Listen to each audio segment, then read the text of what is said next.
सुप्रभात बच्चों।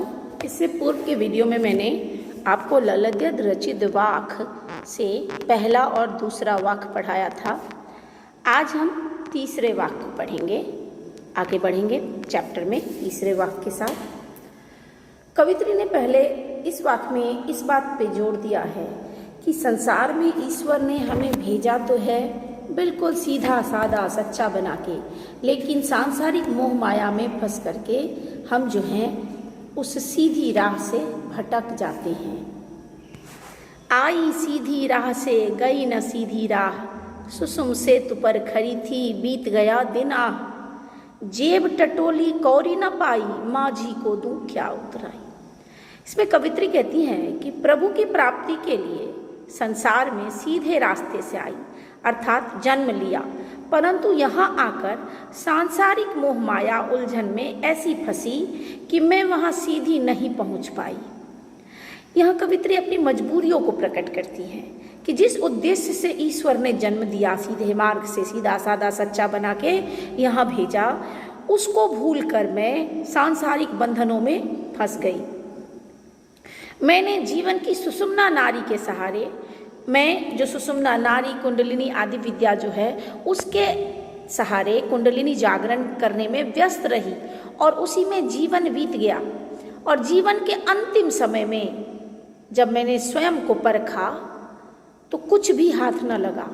अब मन में चिंता है कि जब भवसागर से पार कराने वाले प्रभु उतराई के रूप में, कुछ माझी के रूप में मुझसे, मैं उनको क्या दूंगी। आपने पढ़ा है कि केवट ने श्री राम से कहा कि आपको मैं नाव से पार उतार दूंगा, पहले मैं आपके पैर धो लूँ, क्योंकि आपके पैरों के प्रभाव से अहिल्या पत्थर से अहिल्या बन गई।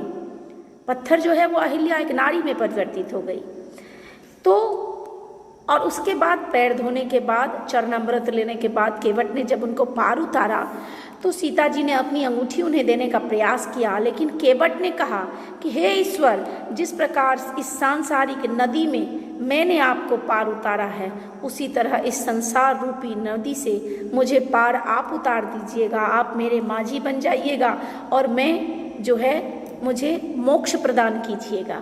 तो यहाँ कवित्री कहती हैं कि सुषुम्ना जो आदि नारी योग करके, जप तप करके मैंने ईश्वर को प्राप्त करने की कोशिश की, सीधी राह पे टिक नहीं पाई। और अब जब सोचती हूँ कि ईश्वर को क्या दूंगी तो समझ नहीं आता कि मेरे पास क्या है, मैं उन्हें क्या दूंगी। थल थल में बसता है सिभी, भेद न कर क्या हिंदू मुसलमान। पहले ही कवित्री ने समानता की भावना पे जोड़ दिया है। इसमें कभी अपने आराध्य प्रभु जो हैं शिव साहिब, उनके वास से संबंधित बातें की है कि वो कण कण में वास करते हैं। ज्ञानी है तो स्वयं को जान, वही है साहिब से पहचान। कण कण में, संसार के हर हिस्से में, हर जीव में, हर जंतु में, हर पेड़ पौधे में, प्राकृतिक चीजों में ईश्वर सर्वत्र है। कोई स्थान नहीं जहां ईश्वर नहीं है।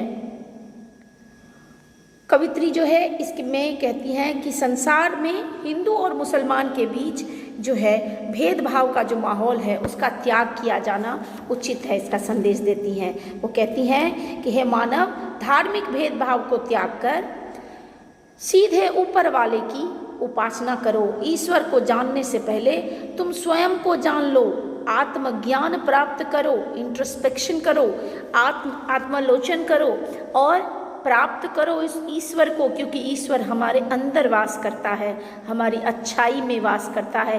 किसी धार्मिक कर्म कांड में, भेद विभेद में ईश्वर का वास नहीं है। ईश्वर को जानने से पहले तुम स्वयं को पहचानो, आत्मज्ञान प्राप्त करो, वही ईश्वर से वास्तविक जो है पहचान होगी। कवित्री के अनुसार ईश्वर सर्वव्याप्त है, सर्वत्र है, वह किसी मानव निर्मित सीमा में बंधा हुआ नहीं है। उसका वास स्वयं मनुष्य के हृदय में भी है। अतः मनुष्य स्वयं को जब जान लेगा तो वो ईश्वर को पा लेगा। यहाँ थल थल में पुनरुक्ति प्रकाश अलंकार है। धन्यवाद।